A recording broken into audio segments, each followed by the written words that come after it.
नमस्कार दोस्तों, आप सभी का हमारे इस पावन और आध्यात्मिक चैनल में हार्दिक स्वागत है। आज हम आपको भगवान विष्णु को अत्यंत प्रिय एकादशी व्रत की पवित्र कथा सुनाने जा रहे हैं। माना जाता है कि जो व्यक्ति श्रद्धा और विश्वास के साथ एकादशी का व्रत करता है और इसकी कथा सुनता है, उसके सभी पाप नष्ट हो जाते हैं और जीवन में सुख, समृद्धि तथा शांति का वास होता है। तो आइए श्रद्धा के साथ सुनते हैं एकादशी व्रत का पावन कथा। प्राचीन समय की बात है।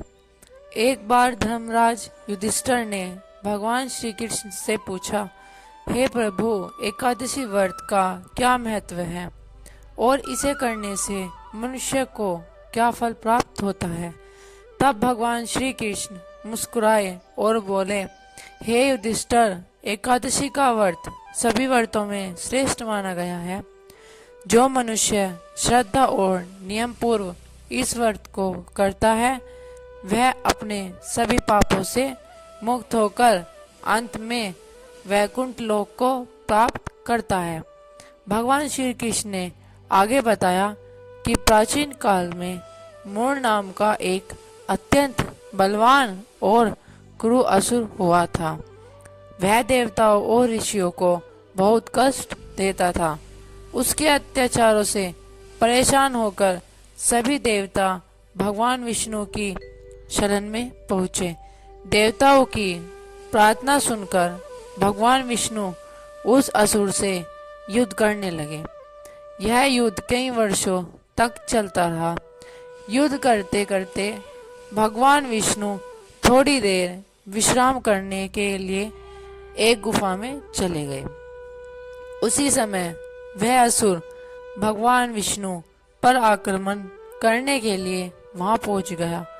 तभी भगवान विष्णु के शरीर से एक दिव्य और तेजस्वी देवी प्रकट हुई।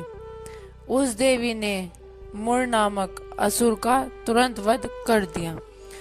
जब भगवान विष्णु की निद्रा खुली तो उन्होंने उस दिव्य देवी को देखा और प्रसन्न होकर कहा, तुमने मेरा और देवताओं का महान उपकार किया। आज के दिन तुम प्रकट हुए हो, इसलिए तुम्हारा नाम एकादशी होगा। जो भी मनुष्य इस दिन व्रत करेगा, उसके सभी पाप नष्ट हो जाएंगे और उसे मोक्ष की प्राप्ति होगी। तभी से एकादशी व्रत का विशेष महत्व माना जाने लगा। एकादशी व्रत का महत्व। हिंदू धर्म में एकादशी का व्रत भगवान विष्णु को समर्पित होता है। इस दिन प्राप्त स्नान करके भगवान विष्णु की पूजा की जाती है, व्रत रखा जाता है और पूरे दिन भक्ति, जप और कीर्तन किया जाता है। मान्यता है कि जो व्यक्ति सच्चे मन से एकादशी का व्रत करता है, उसके सभी पाप नष्ट हो जाते हैं। घर में सुख और समृद्धि आती है, मन को शांति और सकारात्मकता मिलती है और अंत में भगवान विष्णु की कृपा से मोक्ष की प्राप्ति होती है। निष्कर्ष, इसलिए हमें भी श्रद्धा और विश्वास के साथ एकादशी का व्रत करना चाहिए और भगवान विष्णु का स्मरण करना चाहिए। कहा जाता है कि जहाँ भगवान विष्णु का नाम लिया जाता है, वहाँ कभी कभी दुख और दरिद्रता नहीं रहती। भगवान श्री कृष्ण कहते हैं, हे युधिष्ठिर, प्राचीन समय में भद्रावती नामक एक नगर था। उस नगर में हरिश्चंद्र नाम का एक धर्मात्मा और सत्यवादी राजा राज्य करता था। राजा हरिश्चंद्र अपनी सत्यनिष्ठा और धर्म परायणता के लिए पूरे संसार में प्रसिद्ध थे। लेकिन एक समय ऐसा आया जब उन्होंने अपने कर्मों के कारण उनके कष्टों का सामना करना पड़ा। परिस्थिति इतनी कठिन हो गई कि उन्हें अपना राज्य, धन और सब कुछ छोड़ना पड़ा। यहाँ तक कि उन्हें अपने परिवार से भी अलग होना पड़ा। राजा हरिश्चंद्र को जीवन यापन के लिए एक शमशान में काम करना पड़ा। वहां उनका कार्य था शमशान में आने वाले लोगों से कर लेना।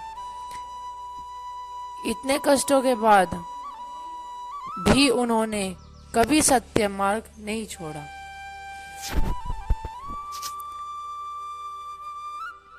एक दिन संयोग से एक महान ऋषि उस शमशान में आए। उन्होंने राजा हरिश्चंद्र की दुख स्थिति देखी और उनसे पूछा, हे राजन, आप इतने दुखी क्यों हुए? तब राजा अपने जीवन की सारी कहानी उस ऋषि को बता दी। ऋषि ने करुणा से बहकर कहा, हे राजन, यदि आप अपने सभी पापों से मुक्त होना चाहते हो, तो अपने दुखों से छुटकारा पाने चाहते हो, तो श्रद्धा और नियम पूर्वक एकादशी का व्रत कीजिए।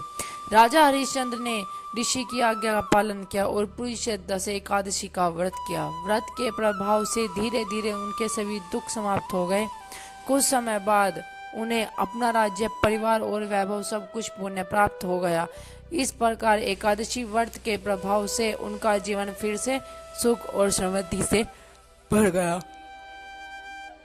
भगवान श्री कृष्ण ने कहा, हे युधिष्ठिर, इसी प्रकार जो भी मनुष्य श्रद्धा और विश्वास के साथ एकादशी का व्रत करता है, उसके सभी पाप नष्ट हो जाते हैं और उसके जीवन के कष्ट दूर हो जाते हैं। समापन संदेश: इसलिए हमें भी श्रद्धा और नियम पूर्वक एकादशी का व्रत करना चाहिए और भगवान विष्णु का स्मरण करना चाहिए। इससे जीवन में सुख, शांति और समृद्धि प्राप्त होती है। जय श्री हरि, जय श्री विष्णु।